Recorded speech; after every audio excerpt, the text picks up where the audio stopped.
नमस्कार. विचार करा तुमच्या घरावर, तुमच्या घरामध्ये काही दरोडेखोर घुसले. त्यांनी तुमच्या घराचा ताबा घेतलाय. तुमच्याच घरातले संसाधनं लुटून ते तुमच्यावरच बळजबरी करतायत.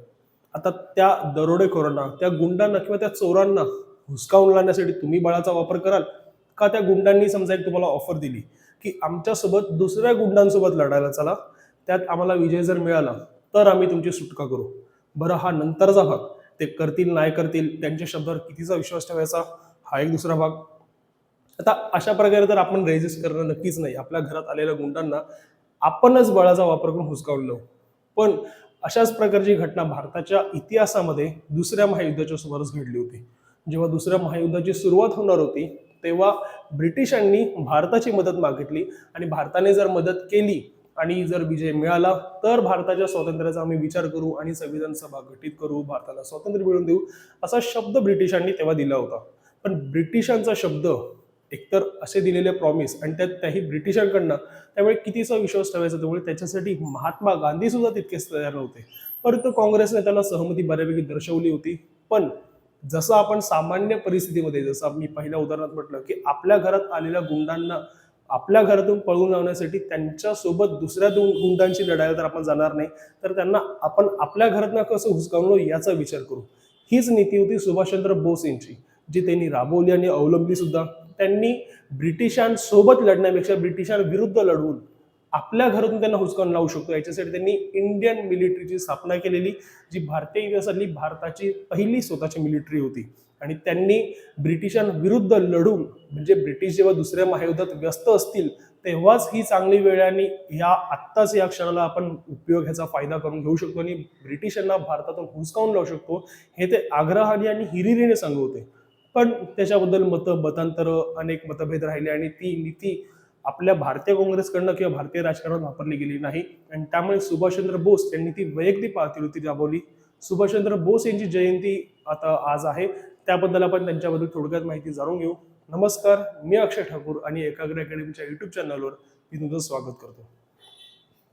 ज्यांच्याबद्दल मी तुम्हाला सांगितलं की सुभाषचंद्र बोस यांनी ह्या प्रकारची नीती अवलंबली, त्यांचाच फोटो तुम्हाला स्क्रीनवर दिसत असतील.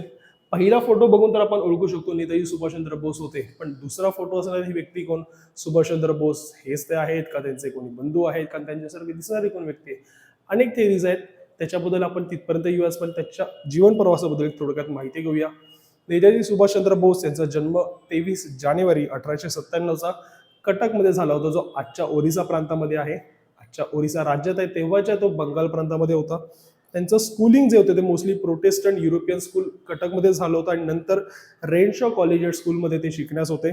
त्याच्यानंतर प्रेसिडेन्सी कॉलेज, कोलकाताच्या प्रेसिडेन्सी कॉलेजमध्ये शिकत असताना राष्ट्रीय चळवळीमध्ये सहभाग असल्याच्या कारणावरून त्यांना कॉलेजमधून काढून टाकण्यात आलं होतं. युनिव्हर्सिटी ऑफ केम्ब्रिजमधून आपलं युनिव्हर्सिटीची डिग्री कंप्लीट केल्याच्या नंतर त्यांनी ICS, इंडियन सिव्हिल सर्व्हिस, याच्यामध्ये एक हाय रँकिंग मोठ्या पगाराचा जॉब मिळवला होता. इंडियन सिव्हिल सर्व्हिस, ज्यांना ऐकून कन्फ्युजन होत असेल, आजच्या काळात ज्याला UPSC म्हटलं होतं, युनियन पब्लिक सर्व्हिस कमिशन, त्याचं स्वरूप तेव्हा इंडियन सिव्हिल सर्व्हिस या प्रकारात होतं. आणि फार क्वचितपणे तिकडे भारतीयांना नोकरी दिली जात होती आणि तितक्या टफ कॉम्पिटिशनमध्ये तिथे भारतीयांना क्वचितपणे नोकरी दिली जात असताना त्यांनी हाय रँक्समध्ये, फ्लाइंग कलर्समध्ये ती नोकरी मिळवलेली आणि मोठ्या पगाराची नोकरी ते तेव्हा ब्रिटिशांच्या सोबत इंडियन सिव्हिल सर्व्हिसमध्ये करत होते. तोपर्यंत त्यांचा असा फार मोठा राष्ट्रीय चळवळीमध्ये सहभाग आला नव्हता. पण कुठेतरी राष्ट्रीय भावना त्यांच्या मनात नक्कीच पेटलेली होती, तेवलेली होती. आणि त्याच्यातूनच जेव्हा जालियनवाला बाग हत्याकांड घडलं, ती घटना घडली आणि ज्याच्यात भारतीयांचा निर्घृणपणे अक्षरशः खून करण्यात आला जनरल डायरच्या आदेशानुसार, आणि त्या घटनेनंतर त्यांनी ती नोकरी सोडली आणि इंग्लंडमधून सुभाषचंद्र बोस हे भारतात परतले.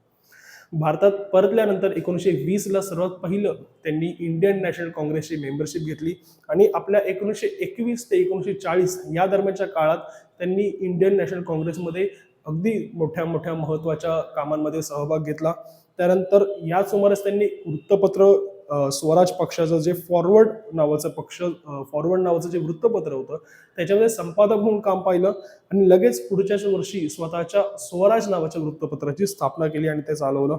त्याच दरम्यान 1921ला नॉन कोऑपरेटिव्ह मुवमेंट म्हणजे असहकार चळवळीमध्ये सहभाग असल्यामुळे त्यांना पहिली अटक झाली होती आणि त्या अटकेच्या नंतर त्यांचं अनेक वेळा मोठमोठे नेते असतील, चित्तरंजन दास यांच्यासारखे नेते असतील, राष्ट्रीय चळवळीचे जे नेते असतील त्यांच्याशी सहभाग आला.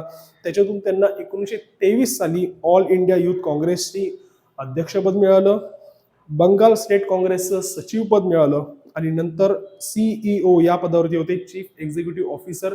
कशाचे? तर कलकत्त्याचे ते सीईओ होते, ज्याच्यात ते मेयर तेव्हाचे महापौर असणाऱ्या चित्तरंजन दास, ज्यांचं नाव आपण नंतर अनेक वेळा ऐकलं असेल, ते तेव्हाचे महापौर होते. त्यांच्यासोबत ते सीईओ या पदावरती ते कार्यरत होते. नेहरू रिपोर्ट ह्याचं नाव आपण संविधानाचा अभ्यास करताना बऱ्याच वेळा ऐकलं असेल, विद्यार्थ्यांना माहिती असेल. नेहरू रिपोर्टबद्दल आपण डिटेलमध्ये चर्चा करत तो असतो नेहमी लेक्चर्समध्ये. त्या नेहरू रिपोर्टमध्ये जो डॉमिनन्स स्टेटसचा दर्जा मागण्यात आला होता. आता नेहरू रिपोर्ट म्हणजे काय, जर तुम्हाला विद्यार्थी नसणाऱ्या सामान्य लोकांना जर मी तुम्हाला थोडक्यात समजावायचं असेल, तर भारतीय संविधान जे आजच्या स्वरूपात बघतो तशा प्रकारचा पहिला प्रयत्न भारतीयांकडून स्वतःचं संविधान तयार करण्याचा पहिला प्रयत्न म्हणजे हा नेहरू रिपोर्ट, जो नेहरू रिपोर्ट नेहरू कमिटीने बनवला होता. मोतीलाल नेहरू यांच्या अध्यक्षतेखाली ती समिती होती आणि त्यांची समिती, ज्याच्यात अध्यक्ष आणि 8 सदस्य अशा समितीने तो नेहरू रिपोर्ट बनवता, ज्याच्यातून भारताच्या स्वतः तयार केलेल्या संविधानाचा कुठेतरी पाया रचला गेला होता. आणि त्या संविधानामध्ये, त्या प्रतिसंविधानामध्ये, तेव्हाच्या नेहरू रिपोर्टमध्ये डॉमिनन्स स्टेटसची मागणी करण्यात आली होती, ज्याला तेव्हाच्या काही काँग्रेस नेत्यांनी पाठिंबा जरी दर्शवला असला तरी अगदी नेहरू म्हणजे मोतीलाल नेहरू यांचे सुपुत्र अगदी पंडित जवाहरलाल नेहरू यांनी सुद्धा असहमती दर्शवली होती आणि सुभाषचंद्र बोस यांनी सुद्धा कडाडून विरोध केलेला होता. आणि सुभाषचंद्र बोस यांच्या मते हे डॉमिनन्स स्टेटस वगैरे आता घेत बसायची वेळ नाही, तर आता भारताला पूर्ण स्वराज्यच मिळालं पाहिजे, संपूर्ण स्वराज्य भारताला मिळालं पाहिजे, कम्प्लीट इंडिपेंडन्स मिळालं पाहिजे. आणि याच्यातूनच त्यांनी पुढे इंडिपेंडन्स फॉर इंडिया लीग याची स्थापना केली होती. पंडित जवाहरलाल नेहरू यांनी द इंडियन स्ट्रगल नावाचं एक पुस्तक सुद्धा लिहिलं होतं, जे 1920 ते 1934च्या दरम्यानचे जे काही स्वातंत्र्य चळवळी झाल्या, जे काही स्वातंत्र्याचे प्रयत्न झाले त्याच्यावरती हे पुस्तक आधारित होतं. 1935ला याचं प्रकाशन झालं, परंतु ब्रिटिश कॉलनीजमध्ये अर्थात ब्रिटिशांनी हे पुस्तक बॅन केलेलं होतं. पुढे नंतर काँग्रेसच्या अध्यक्षपदी त्यांची इनॅनिमसली अगदी बिनविरोध पण निवड झाली होती. 1938 साली हरिपुरा सेशनचे ते अध्यक्ष होते, ज्याच्यात त्यांनी नॅशनल प्लॅनिंग कमिटीचा विषय मांडला होता. म्हणजे देशाला स्वातंत्र्य मिळण्याची अवकाश असताना देशाला स्वातंत्र्य कसं मिळता येईल, काय मिळवता येईल, त्याच्यासाठी काय गोष्टी करता येतील, त्याच्यासाठी काय प्रयत्न करता येतील, या सर्व गोष्टींमध्ये बाकीचा देश असताना त्यांनी स्वातंत्र्य मिळाल्यानंतर आपल्याला काय करायला हवं ह्याची फुटप्रिंट्स, ह्याची ब्लू प्रिंट मांडायला सुरुवात केली. त्यात त्यांनी नॅशनल प्लॅनिंग कमिटी, जे आज आपण प्लॅनिंग कमिशन स्वरूपात जशा प्रकारची बॉडी बघतोय तशा प्रकारच्या बॉडीचा त्यांनी संकल्पना मांडलेली होती. पुढे 1939ला म्हणजे पुढच्याच वर्षी त्रिपुरी सेशनचे सुद्धा ते अध्यक्ष बनले. रिइलेक्ट त्यांना करण्यात आलं होतं काँग्रेसच्या अधिवेशनाचे आणि ते काँग्रेसचे ते 1939ला अध्यक्ष झाले. काँग्रेसचे अध्यक्ष असतानाच्याच काळात त्यांचा अर्थातच गांधी यांच्यासोबत बराच सहभाग आला, बऱ्याच वेळी त्यांच्याशी सहवास आला. आणि अनेक वेळा तुम्ही ऐकलं असेल सुभाषचंद्र बोस आणि महात्मा गांधी यांच्यातले असले मतभेद, त्यांच्यातले असले मतमतांतर किंवा जे काही त्यांच्यातले डिफरन्सेस वगैरे होते, हे त्यांच्यातले आयडिओलॉजिकल डिफरन्सेस जरी किती जरी असले, म्हणजे सुभाषचंद्र बोस हे अर्थात जहाल विचारांचे, महात्मा गांधी त्यातल्या त्यात मवाळ विचारांचे होते, पण एकमेकांबद्दल नितांत आदर त्यांच्या मनात कायम होता. म्हणजे अनेक वेळा गांधींनी बोस यांना देशभक्तांमधला राजकुमार, प्रिन्स अमंग पॅट्रिऑट्स असं संबोधलं होतं. 1942 ही गोष्ट. आणि बोस यांनी एक इंटरव्ह्यू जो त्यांचा झाला होता रंगूनमधून, जो त्यांनी ब्रॉडकास्ट केला होता 1944 सालचा, त्यात त्यांनी महात्मा गांधींना फादर ऑफ अवर नेशन, आपल्या देशाचे पिता असं सुभाषचंद्र बोस यांनी संबोधलेलं होतं. या दरम्यान फक्त त्यांच्यातलं आयडिओलॉजिकल डिफरन्सेस जसं मी सांगितले की महात्मा गांधी हे मवाळ विचारांचे होते, मवाळ विचारसरणीचे होते, त्याच मार्गाने आपण स्वातंत्र्य मिळवू अशा विचारांचे ते होते. तर नेताजी सुभाषचंद्र बोस अर्थातच जहाल विचारांनी आणि युद्ध करूनच, लढाई करूनच, शस्त्राचा बळाचा वापर करूनच आपण स्वातंत्र्य मिळवू शकते याच पूर्णपणे विचाराचे होते. नंतर सुभाषचंद्र बोस यांनी ह्याच मतभेदांच्या कारणावरून 1939 साली इंडियन नॅशनल काँग्रेसमधून, म्हणजे ज्या वर्षी ते अध्यक्ष होते त्याच वर्षी अध्यक्ष असताना त्यांनी इंडियन नॅशनल काँग्रेसमधून राजीनामा दिला आणि पुढे त्रिपुरी काँग्रेस सेशन, जे मी तुम्हाला सांगितलं, तिथल्या त्या त्रिपुरी काँग्रेस सेशनमधून हा आपला राजीनामा दिला आणि त्यांनी आपला स्वतःचा फॉरवर्ड ब्लॉक नावाचा पक्ष स्थापन केला, ज्याच्यातून त्यांनी अगदी लगेच आपल्याला स्वातंत्र्य मिळायला पाहिजे ही मागणी पुढे ठेवली होती. फॉरवर्ड ब्लॉकनेच पुढे जाऊन काँग्रेसमधले सर्व जहाल गट जे होते, जे जहाल नेते होते, त्यांना एकत्र करून स्वातंत्र्यासाठी जी चळवळ चालवण्याचा, स्वातंत्र्य मिळवण्याची प्रयत्न चालू ठेवले. पुढे अनेक वेळा सुभाषचंद्र बोस यांच्याबद्दल अनेक कथा आल्या की या दरम्यान ते नेमके कोणत्या कार्यात व्यस्त होते, काय होते. तर सुभाषचंद्र बोस यांना मार्च 1940 साली ब्रिटिशांच्या या कारभाराविरुद्ध, ब्रिटिशांच्या राज्यकारभाराविरुद्ध आंदोलनामुळे त्यांच्यावरती कारवाई करण्यात आली आणि त्यांना अटक करण्यात आली होती. आणि अटक करून त्यांना हाऊस अरेस्ट, ज्याला नजरकैद म्हटलं होतं, त्या नजरकैदेत ठेवलेलं होतं. आणि या नजरकैदेत असतानाच जानेवारी 1941 साली त्यांनी पाकिस्तानच्या पेशावर इथे, म्हणजे आजचा जो पाकिस्तान आहे तेव्हाचा भारताचा भाग, त्या पेशावर इथे पलायन केलं. जसे अनेक वेळा चित्रपटांमधून किंवा अनेक कथांमधून तुम्ही वाचलं असेल, तेच ही नजरकैदेमधनं केलेलं पलायन जे त्यांनी जानेवारी 1941 केलं होतं. आणि ते झियाउद्दीन ह्या त्यांच्या एका सहकार्याबरोबर हे त्यांनी पलायन केलेलं होतं पेशावरला. त्यानंतर पेशावरमधून पलायन केल्यानंतर नेताजी सुभाषचंद्र बोस हे पुढे जर्मनीला पोहोचले, तिकडे हिटलरला भेटले आणि तिथे त्यांनी फ्रीडम पार्टी, मुक्ती सेना या आपल्या सेनेची स्थापना केली. आणि त्याच्यातून त्यांनी जे जर्मनीकडे किंवा तिथल्या दोस्त राष्ट्रांकडे जे भारतीय लोक जी ब्रिटिशांसाठी लढत असताना जे प्रिझनर्स झाली होती, जे युद्ध कैदी झाले होते, प्रिझनर्स ऑफ वॉर झाले होते, त्यांची सुटका करून घेऊन त्या लोकांचा समूह बनून ही मुक्ती सेना त्यांनी उभारली होती.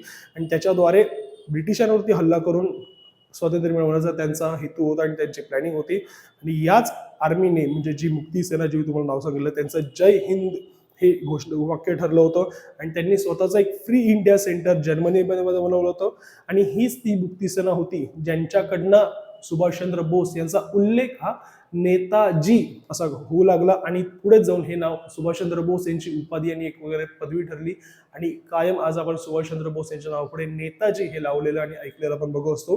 त्याचा सर्वात पहिला उल्लेख या मुक्ती सेनाच्या सैनिकांकडनं, या सोल्जर्सकडनं आलेला होता.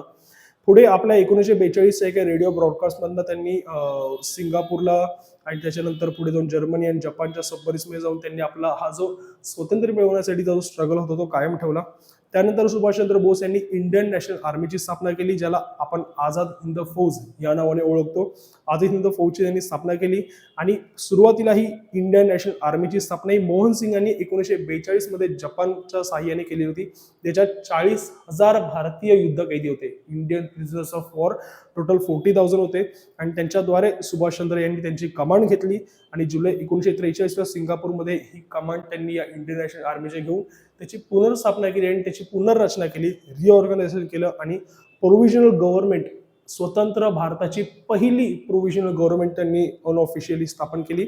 आणि ब्रिटन आणि US आणि नंतरच्या ॲक्झिस पॉवरने यांच्यावरती त्यांनी वॉर घोषित केला, यांच्यावरती युद्ध घोषित केलं. कारण अर्थात हे पूर्ण सर्व शत्रू राष्ट्र ॲक्झिस पॉवर्स होत्या, त्यांच्यावरती त्यांनी युद्ध घोषित केलं.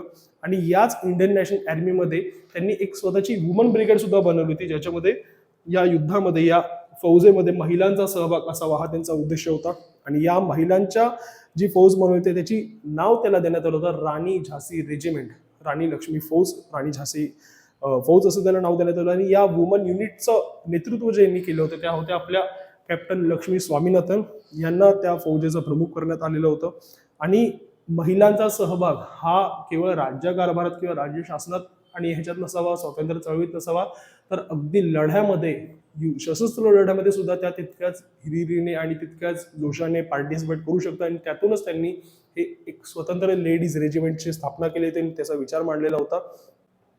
पुढे 1943 मध्ये जाऊन जेव्हा या INA ने अंदमान आणि निकोबार बेटांना स्वतंत्र केलं होतं, ब्रिटिशांच्या ताब्यातनं ही अंदमान निकोबार बेटे या इंडियन नॅशनल आर्मीने, नेताजी सुभाषचंद्र बोस यांच्या इंडियन नॅशनल आर्मीने स्वतंत्र केली. आणि या अंदमान निकोबार बेटांना स्वराज आणि शहीद असं त्यांचं अनुक्रमे नामकरण करण्यात आलं.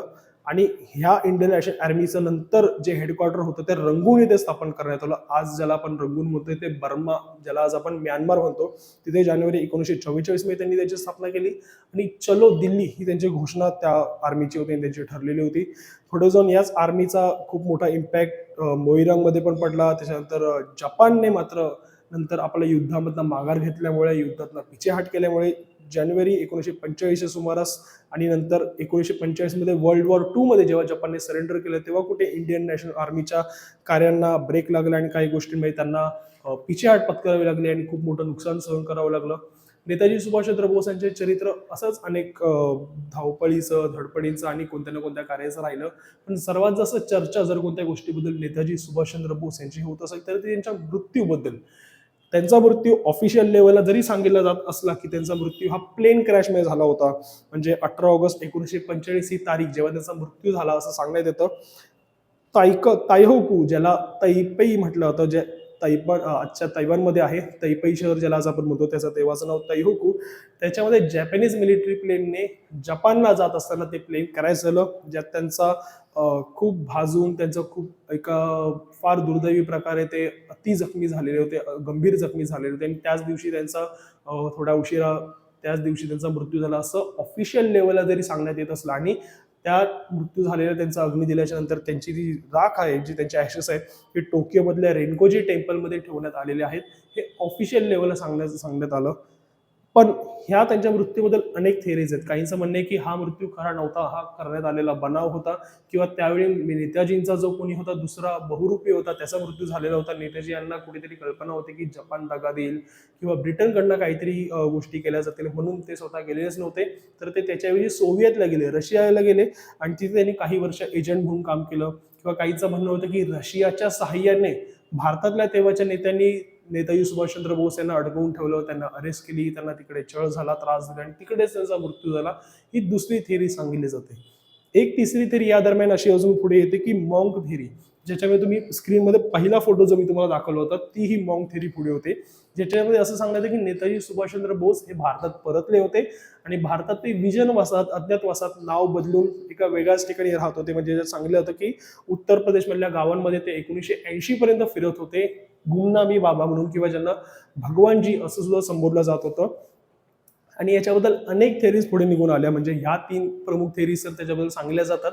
पण ह्याच्यामध्ये लूप होल असा आहे, ह्याच्यामध्ये प्रॉब्लेम असा आहे की जितक्या जितक्या या थेरीज पुढे पुढे आल्या आणि यांचा तपास करण्यासाठी, या थेरीचा तपास करण्यासाठी शहानवाज असेल, खोसला असेल, मुखर्जी असेल, अशा वेगवेगळ्या कमिट्या बनल्या. पण प्रत्येक कमिटीच्या रिपोर्टमध्ये प्रत्येक थेरीबद्दल लूप होल आहे. म्हणजे या 3 थेरीज बद्दल कोणतीही एक थेरी 100% खरी आहे असं सांगता येत नाही, असा दावा करता येत नाही. असं 3ही थेरीजमध्ये कुठे ना कुठे लूप होल आहेत, कुठे ना कुठे अभाव आहे, पुराव्यांचा अभाव आहे, घटनांचा अभाव आहे, किंवा घटनांची लिंक लागत नाही असा प्रकार आहे. त्यामुळे सुभाषचंद्र बोस या इतक्या महान आत्म्याच्या मृत्यूबद्दल सुद्धा कायमच शंका व्यक्त केली जाते की रशियाच्या मदतीने त्यांचा मृत्यू करण्यात आला, किंवा रशियामध्ये ते 1966 पर्यंत एजंट म्हणून काम करत होते, किंवा भारतामध्ये 1980 पर्यंत ते होते. आणि अशा अनेक थेरीज त्यांच्या मृत्यूबद्दल पुढे आलेल्या आपण बघतो. आणि अगदी रशियामधला त्यांचा हा एक फोटो सुद्धा बराच व्हायरल होतो, ज्यात ते लाल बहादूर शास्त्री जेव्हा रशियाच्या भेटीवरती गेलेले होते, तेव्हा फोटोमध्ये मागे दिसत असणारा हा व्यक्ती हा इतर कोणी नसून सुभाषचंद्र बोसच आहेत असं सुद्धा अनेक वेळा म्हटलं गेलं. आता इतिहासात झाकून बघण्याचा आपला दृष्टिकोन प्रत्येकाचा जो काय असेल तो पण आपल्याला आता हाती पुरावे लागणं, किंवा नेमकं काय झालं असेल ह्याच्या बघता आपण शंका आणि आडागच बांधू शकतो. बाकी नेताजी सुभाषचंद्र बोस यांच्याबद्दलची माहिती महत्त्वाची राहील. सरळ सेवा भरती असेल, इतर सेंट्रल गव्हर्नमेंटच्या ज्या एक्झाम असेल त्याच्यामध्ये बारीक बारीक छोटे छोटे प्रश्न, त्यांनी केलेले वृत्तपत्र, त्यांनी लिहिलेली पुस्तकं अशी विचारले जातात, जी माहिती मी या व्हिडिओमध्ये सादर केलेली आहेच. नेताजी सुभाषचंद्र बोस यांच्याबद्दलची माहिती तुम्हाला कशी वाटली नक्की सांगा आणि एकाग्र अकॅडमीच्या युट्यूब चॅनलला सबस्क्राईब करा. धन्यवाद.